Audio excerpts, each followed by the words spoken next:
안녕하십니까. 실록 한담의 진행자 최준기입니다. 이제 그 본격적인 휴가철입니다. 개인적인 취향에 따라서 뭐 계곡을 좋아하시는 분들도 계실 거고요. 또 바다를 좋아하시는 분들도 계실 텐데요. 뭐 저는 개인적으로 바다를 더 좋아하는 편입니다. 그래서 이번 실록 한담의 첫 번째 이야기는 우리 그 바다 이야기로 좀 준비했습니다. 여러분 뭐 좀 기억이 가물가물하실 수도 있는데 4년 전에 그 종영된 그 푸른 바다의 전설이라는 드라마 기억나시나요? 그 어떤 이유를 모를 해일에 떠밀려 도시에 떠밀려온 인어와 그 도시에 사는 사기꾼 준재와의 사랑 이야기가 이 드라마의 줄거리죠. 뭐 제가 굉장히 좋아하는 배우입니다만은 그 우리 그 남자 주인공이 이민호, 그리고 이제 여주인공이 전지현이 열연을 했던 그런 드라마이죠. 뭐 이야기의 그 모티브는 이제 조선시대의 그 설화에 나오는 인어 이야기를 모티브로 했는데요. 그런데 놀랍게도 오늘 제가 공개하고 싶은 것은 그 설화 내용이 아니라 그 설화에 나오는 주인공 김담령, 그러니까 우리 드라마에서 사기꾼 준재의 실제 모델 김담령이라고 하는 인물이 조선시대에 실제로 존재했던 조선왕조실록의 그 행적과 많은 그 일들이 상세하게 기록으로 남아있는 실존 인물이라는 사실입니다. 저도 굉장히 놀라웠는데요. 오늘은 이 이야기를 좀 한번 여러분께 들려드리려고 합니다. 인어 이야기 그러면은 이제 뭐 안델센 동화에 나오는 인어공주나 우리 디즈니 만화에 나오는 빨간머리 에리얼 공주 정도를 많이들 기억하실 텐데요. 우리나라에도 인어 이야기가 꽤나 많습니다. 잘 믿기지 않으시죠? 근데 정말 많습니다. 우리 많이들 찾고 있는 그 해운대의 경우도 보시면 거기 가시면 동백섬에 황옥공주라는 인어 동상이 있어요. 그리고 저쪽에 그 거문도에 가시면은 신짓기라는 그 또 인어가 있고요. 장봉도에 가면은 이제 어부와 이제 그런 애틋한 사연이 있는 그 장봉도 인어 이야기가 있고요. 또 이 드라마의 배경인 모티브인 그 강원도 흑곡의 이제 인어 이야기가 있고요. 이처럼 인어 이야기는 전국에 많이 이렇게 산재해 있습니다. 이 이야기의 이 드라마의 모티브가 됐던 이야기 설화는 이제 1621년에 편찬된 그 어유야담이라고 하는 설화집이 있어요. 유몽인 선생이 지은 그런 설화집인데 여기에 나오는 그 인어 이야기가 이제 이 드라마의 그 모티브가 됐었습니다. 제가 이제 좀 그 이 인어 이야기를 들려드리는 이유는 그 설화집을 소개하려고 하는 게 아니라 이 방송의 주된 목적이기도 한 이 우리 실록의 어떤 위대함, 그리고 우리가 아직까지 몰랐던 역사적 진실, 그리고 또 실록이 우리에게 주는 뭐 교훈, 이런 것들을 주제로 한번 좀 여러분들과 함께 그 이야기를 나누고 싶어서 이 방송을 시작했습니다. 이 설화집에 나오는 그 인어 이야기의 주인공 김담령이라고 하는 사람이 있어요. 이 김담령이라는 사람이 저도 반신반의하면서 이제 조사를 시작했는데 조선왕조실록에 아주 상세하게 그 기록이 나와 있습니다. 이제 이분이 김담령이라고 하는 사람이 이제 처음 실록에 등장하는 것은 1604년 1월 28일자 선조실록인데요.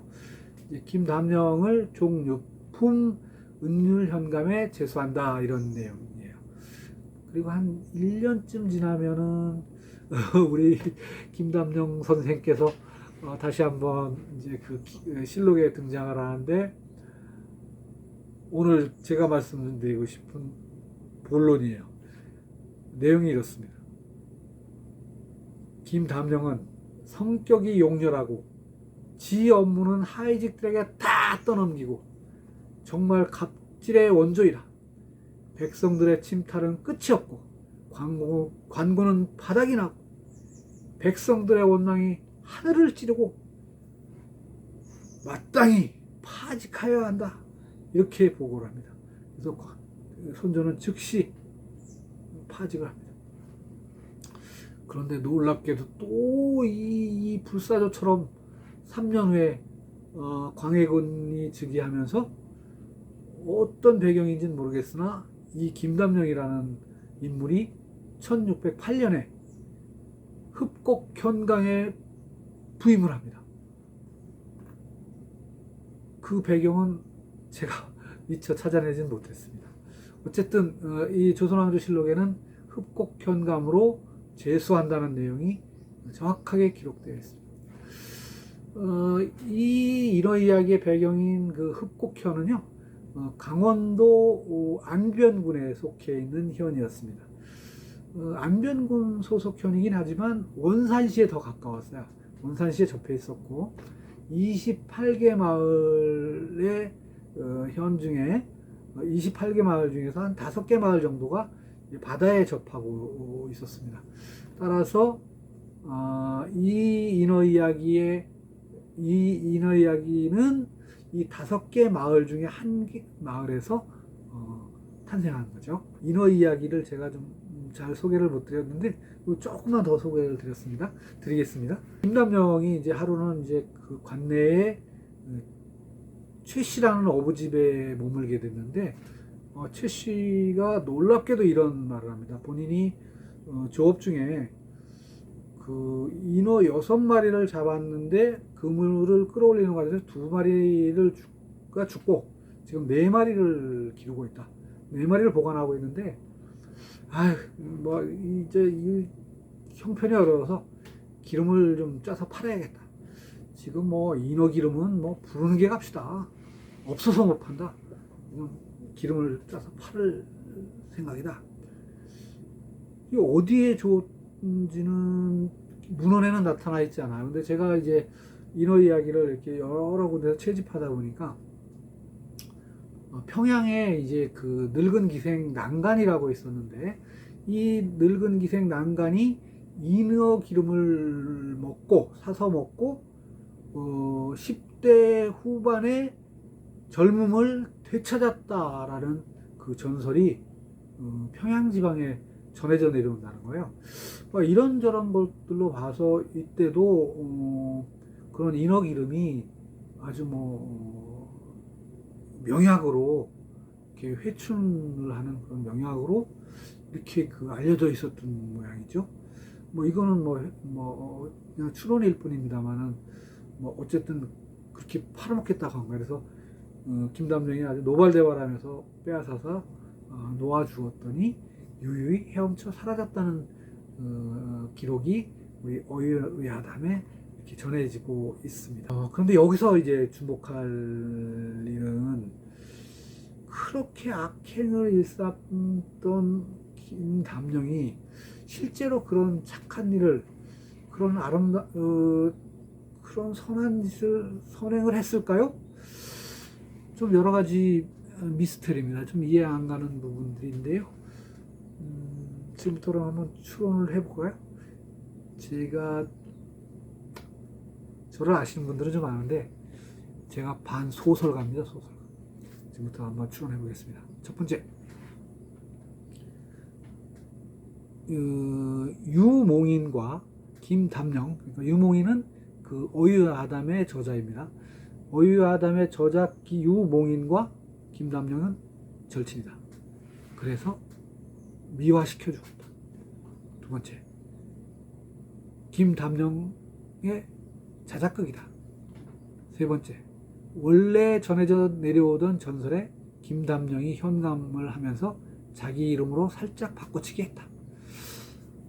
한번 여러 가지 가정이 있을 수 있지만 한 3가지만 가설을 정해놓고 한번 생각해 볼까요?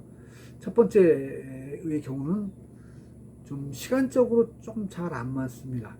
어유몽이 어유몽이 아니라 유몽인이 그 흡곡현에서 그 이야기를 채집하던 시기하고 김담령이 거기 현감으로 재직할 때하고는 한 11년 정도의 그 시간차가 납니다.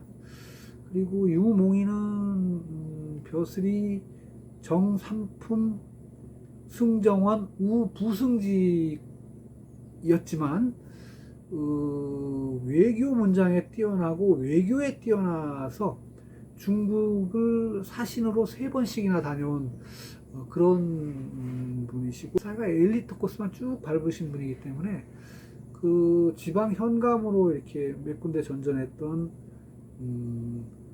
그 김담령과는 이제 공간적인 배경도 너무 달라서 그래서 이제 성장 과정이나 공간적인 배경이 너무 달라서 만났을 가능성, 더군다나 절친일 가능성은 거의 없다.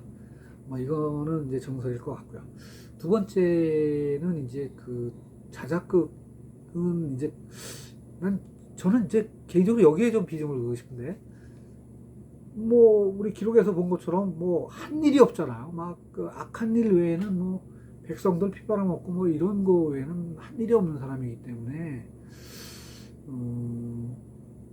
하나 더 예를 들어 드릴까요? 얼마나 나쁜 사람인가? 1609년의 기록이에요. 이 사원부 보고서인데요.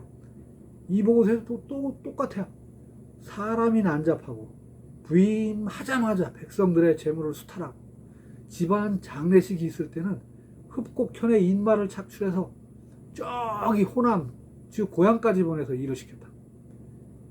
백성들이 오죽 견디다 못하면 그 먼 그 강원도에서 여기까지 와서 조정 앞에서 시위를 하겠느냐. 저 지금 저 조정 그 대궐문 앞에서 좀 시위하고 있는 저 백성들이 그놈의 김담령이 그때 견디다 못해서 지금 여기까지 와서 지금 김담령이를 파직해달라고 저렇게 상소하고 있지 않느냐. 그래서 당장 그 자리에서 이제 파직을 당했습니다. 이렇게 나쁜 사람이 뭐 어디 가서 할 얘기가 있겠어요. 뭐 본인이 워낙 그 현감 재임 시절에 한 일이었기 때문에 뭐 자랑 삼아서 좀 그 이렇게 이야기를 만들어서 퍼뜨렸거나 아니면 뭐 전해져 내려오는 얘기에다가 자기 이름을 넣어서 이제 이렇게 아주 의도적으로 전파를 한 건 아닌가 이런 생각이 들어요. 왜 그런 거 있잖아요. 왜 저 방위병 출신 분들에게 대단히 미안합니다만은 왜 방위병이 무장공비 잡는데 자기가 뭐 무슨 혁혁한 공을 세웠다고 뻥치고 이러는 것처럼 현감 시절에 너무 할 얘기가 없으니까 그렇게 좀 이야기를 만들어서 이렇게 입에서 입으로 전하는 것이 결국 설화가 된 것이 아닌가 하는 뭐 이런 추론을 해볼 수 있겠고요. 그리고 이제 아마도 뭐 그 지방에 그런 유사한 그런 인어 이야기가 전해져 오는데 그게 어찌하다가 뭐 김담령이 의도적으로 했거나 김담령이 조금 관여가 되거나 하는 하면서 이제 김담령이 마치 그 설화의 주인공인 것처럼 이렇게 시간이 흐르면서 변하는 것은 아닐까 이렇게 이제 추론을 해봅니다. 물론 아무리 김담령이 이렇게 기록상으로는 나쁜 사람이지만 그 이제 그 인어가 그 설화에 의하면 한 4살박이 아이만 했다는 거예요. 그렇게 이제 그 4살박이 아이만한 그 인어가 아주 코도 오똑하고 이쁜데 김담령만 보면 그렇게 하염없이 울더라. 뭐 그런 설화가 이제 지금 전해져 내려오는 걸로 봐서는 그 모습을 보고 아무리 악한 사람이라도 그 놓아주지 않고는 견딜 수 없지 않았을까요? 저는 아무리 김담령이 나쁜 사람이라 할지라도 후자일 거라고 생각해요. 또 살려주었다는 것이 저는 사실일 수 있다라고 생각해요. 물론 기록만으로 봤을 때는 그렇게 추론하기 어렵지만은 그렇게 믿고 싶은 거죠. 예. 이제 드라마에서 보신 것처럼 그 왜 사랑하는 사람의 키스를 받으면 과거를 잊고 새로운 행복한 미래를 만든다는 그런 설정을 하고 있잖아요. 이 드라마가.